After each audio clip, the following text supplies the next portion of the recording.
The weather was hot. We're in a heat wave here in the Northeast, but the deals were hotter. Every book was $1. It was an outside show in a strip mall. I went maybe to pick up a few books. I picked up a few books. Let's take a look at what I got up next on this video from Bronzeville Comics.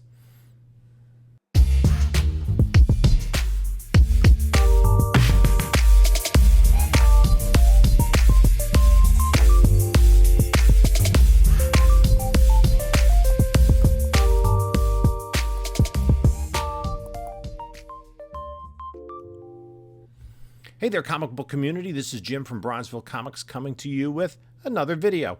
Before we get started, Instagram, Bronzeville_comics.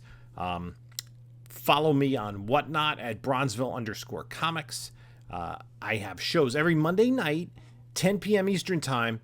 Tomorrow night, Amazing Spider-Man, a plethora of Silver Age books, probably 3 dozen or 4 dozen Silver Age Spideys will be available for sale.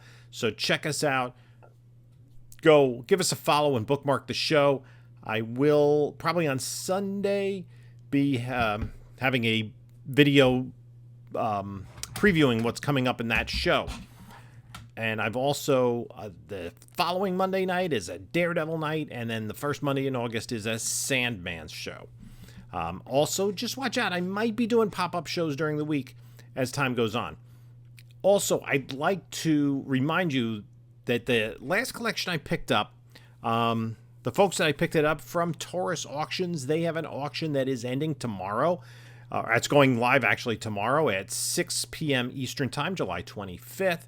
A catalog, a collection of prototype toys from former LJN Jax Pacific Vice President of Sales Murray Bass and former Dan D International Senior Vice President of Sales Peter Joseph. There will also be CGC graded comic books, original cartoon cells, sealed Pokemon trading cards, unopened toys, original comic art, and of course those prototype toys. So check them out, and I'll leave a link in the description below. There's also a link to my eBay store, and I have a bunch of slabs that I just put up on there, so you can check those out. It was hot, and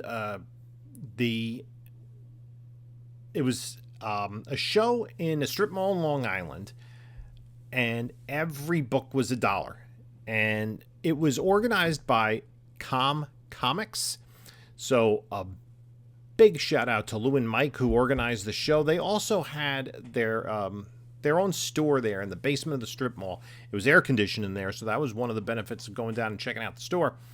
But I went out in the heat and picked up some comics. Unfortunately, I hadn't charged my phone well the night before, so I was running out of juice.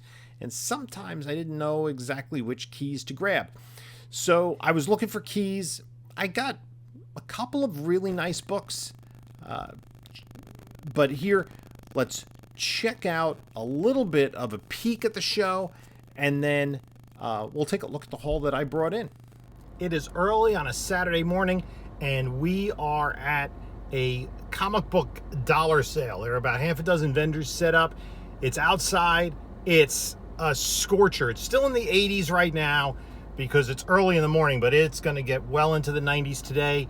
The weather's hot, and so are the deals. I'm picking up a ton of dollar comics. I'm just taking a break in the car right now because I have air conditioning, but we have a whole bunch of comic books available that I've only gone to 2 vendors, and I've already picked up over like 80 books.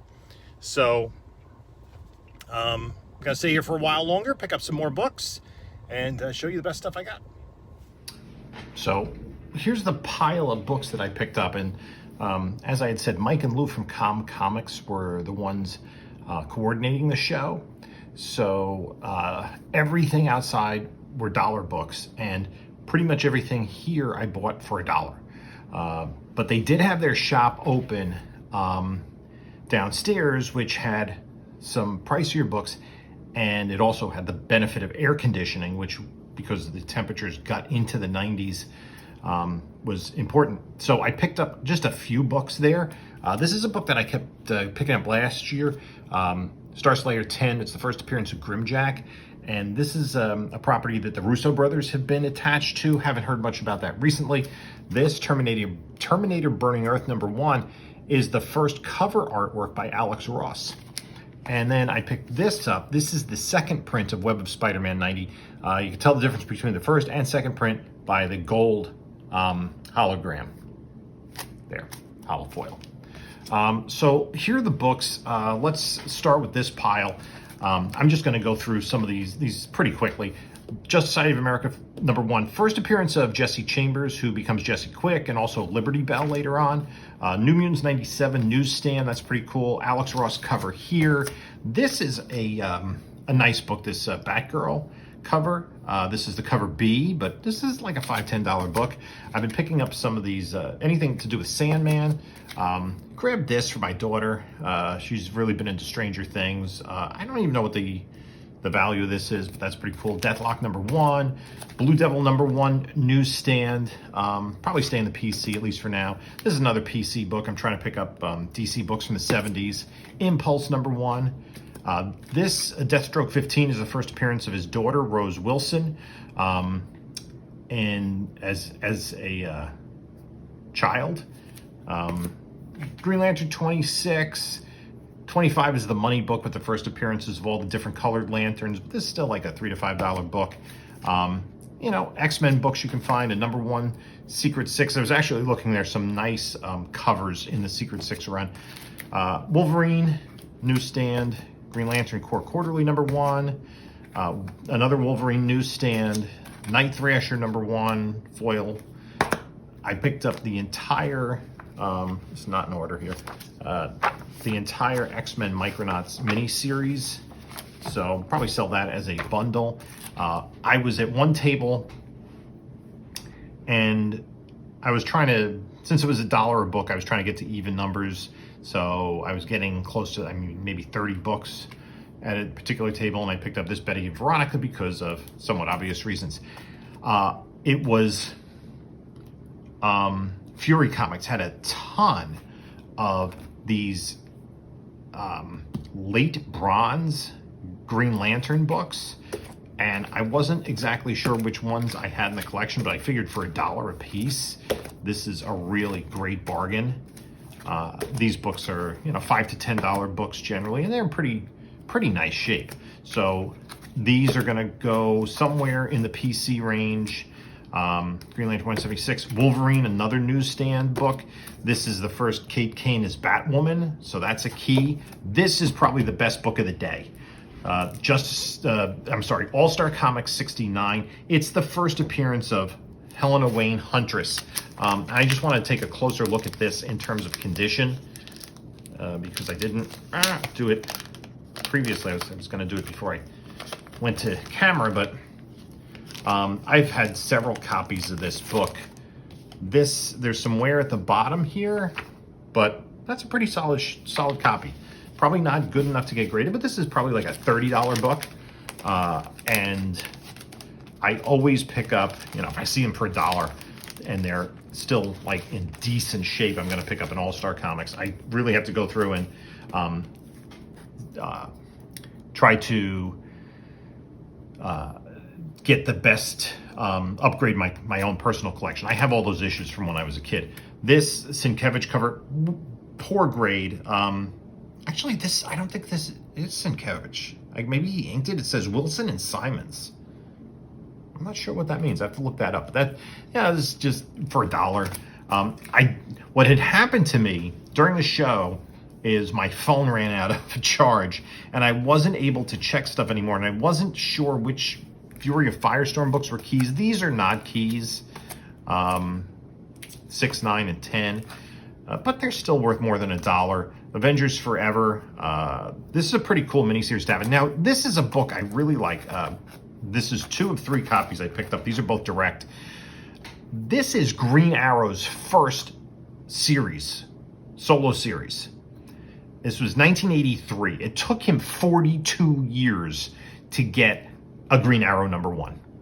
He debuted in More Fun Comics 72, moved over to Adventure Comics, eventually to World's Finest, and he was continuously published from the Golden Age all the way through the Silver Age into the Bronze Age. You obviously saw a bunch of those Green Lantern books. He finally got his own comic with issue number 1. I think this is a really undervalued book, especially considering he's had his own TV series. He's a huge member of the Justice League and everything like that.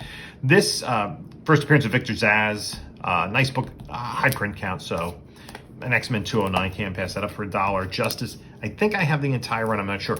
I might have been missing this book, this special, from my own PC. It was a one-shot in 2010, but that was cool to pick up. This is the first appearance of the second Amazing Man, who's the son of the character who's created for All-Star Squadron. Roy Thomas created an African-American hero, and this is his son or grandson or something. Alex Ross cover of Starman, awesome. Legends, this DC crossover. Number 1 is really the money book. That's, I think, the first Amanda Waller, and we got the news that she's going to be in Black Adam. Another X-Men book, George Perez, Wonder Woman. First issue of Secret Origins. I love this cover. It's like the Justice Society members looking back at Superman, who's the first superhero in DC Comics. Kind of. Ecto Kid Unleashed. I think Ecto Kid number 1 with the embossed cover is the real money book, but I just threw that in there. Oblivion Song, I had picked up issue number 1 at a flea market for like $5. That's off to get graded. I figured, let me continue reading the story 2 and 3. More Sandman, and this is a Jim Lee cover. Just different variants of this Sandman universe number 1. This is the first appearance of Kate Kane before she becomes Batwoman. First Slipknot, Mighty Avengers number 1, not a huge book. This is the first appearance of Salak, who's a Green Lantern that we may see in the HBO series. This is the first appearance of Chip, who's like a squirrel Green Lantern. Not to be confused with Nort, who's the comedic dog Green Lantern. These Silver Age reprints, New Batman, Martian Manhunter, Legion of Superheroes. Again, I said I pick up All-Star Comics to see if it upgrades my PC. Action Comics 689 is the first appearance of Superman's black suit. Not quite as popular as Spider-Man's. First Plastique. This is like, I guess, the third Huntress, number 70. This is a book I've been picking up a lot lately. Not her first appearance, not even her first cover appearance, but this Alex Ross Cyclone cover. Cyclone is going to be in the Black Adam movie as a member of the Justice Society, and I saw something today that at San Diego Comic-Con, they basically announced that they're going to spin off the Justice Society into different properties after this, so I think this is a cool character to have. Berserker number 2, I picked up copies of number 1. Number 9 is not really a key in 52, but number 7, again, another copy. First Kate Kane before she becomes Batwoman. I'm probably going to put this in the PC, just one of these number 1s for the Heroes Return in the late 90s. Didn't have that Iron Man. This was a pretty cool pickup. This is the last issue of Ramen. I got both the newsstand and the direct. That's a book that has some value. That probably is close in value to the first Huntress. This, I got another undervalued book. I believe this is the first appearance of Ryan Choi, who's the third Adam. But he was the character that was in the Snyder Cut. And I don't know if we'll see anything develop with him. Another Green Arrow number 1. I've been kind of low-key picking up Super Pro since I saw Comic Tropes do a story on that. That was pretty funny. Flash Rebirth for $1. Justice League Dark, 0. That's like an $8 book. This is the first appearance of somebody who trained like Zatanna and some other magician. Silver Blade I picked up because I had a collection that had issues 2 through 6, so I got 1 and 7. I think it was an 8-issue series, so it's not complete. I would rather have had a complete series to sell that as a set. Secret Wars, Battle World, picking up anything Secret Wars for a while now, and we know that that's become huge. Picking up Captain Britain and MI13 books. Star Slayer number 1. This is really undervalued. This is not worth more than a few bucks. It's really issue number 2, which is the first appearance of Rocketeer. Soviet Super Soldiers number 1, their own series. Again, I don't know what they're going to do with Russian characters kind of going forward, how they're going to deal with that. Just Brave and the Bold for my personal collection. Another copy of the first Chip. Death, The High Cost of Living #1, Sandman series coming out. Ultimate Fantastic Four #1. Obviously, 22 is the first Zombies. That's the money book. Some just variant Shazam covers for $1. This, I think I have in the PC already. I've been picking up any Iron Mans in the 300s because those later issues are a little more difficult to get. Another Shazam variant. This, Guardians of the Galaxy, Galactus foil cover, newsstand. This is the second week in a row I picked up a newsstand of this. Shadecraft #1. This is the third printing. This was a book that was hot when it came out because it had been optioned, but we haven't heard any more news of that. Punisher $20.99 for $1. Sabretooth, I think this is an undervalued book. $1. This is Batman Adventures #7. It comes in a poly bag with a card worth more than $1. Detective Comics, pretty cool Breyfogle cover with Abraham Lincoln. Again, Batman's like before 400. Like this is a 1970s Batman book for $1. Tim Drake on the cover there. Another 50 center. This is a book that was on the hot list, I don't know, maybe about 8 months ago, because it's the introduction of Superwoman. That came and went on the hot list though, because I think people confused the character in there with the new Supergirl that's going to be in the Flash movie, if that ever sees the light of day. Astonishing X-Men #1 for $1. This is the collector's edition of Adventures of Superman 500, which is the one that has all the first appearances, the cameos of John Henry Irons and Superboy and whatnot. This, Heroes for Hire, X-Men, Art Adams, can't go wrong there. This, I always like these Marvel Tales with the McFarlane covers. A lot of people overlook those, and this is a newsstand. Warlock and the Infinity Watch. This is the first time that the Infinity Watch comes together as a team. Strange Adventures, I picked up 3 copies of this. This is like an $8 to $10 book. A recent DC Black Label book, and the director's cut. I also picked up a Black Adam lenticular cover. This for the PC, Super Team Family, I'm trying to complete that run. A Spectacular Spider-Man 117, that's in pretty solid shape for $1. A-Force 2, this is the, I guess this is the second cover appearance of Singularity. #1 has been a big book lately. This, yeah, for, I mean, maybe obvious reasons. Again, a 1970s DC book, complete the run. Sandman Mystery Theater #4. I found 1 through 3 in a collection I was digging through, so I'm going to throw 4 in when I do my sale. This Metalman's in bad shape. As a little starter set, and then this reprint of Batman 181, The First Poison Ivy. That is my haul from the $1 sale. What book did you like best in here? Let me know in the comments below. In the meantime, take a look at some other videos. And this is Jim saying until next time, enjoy your comics.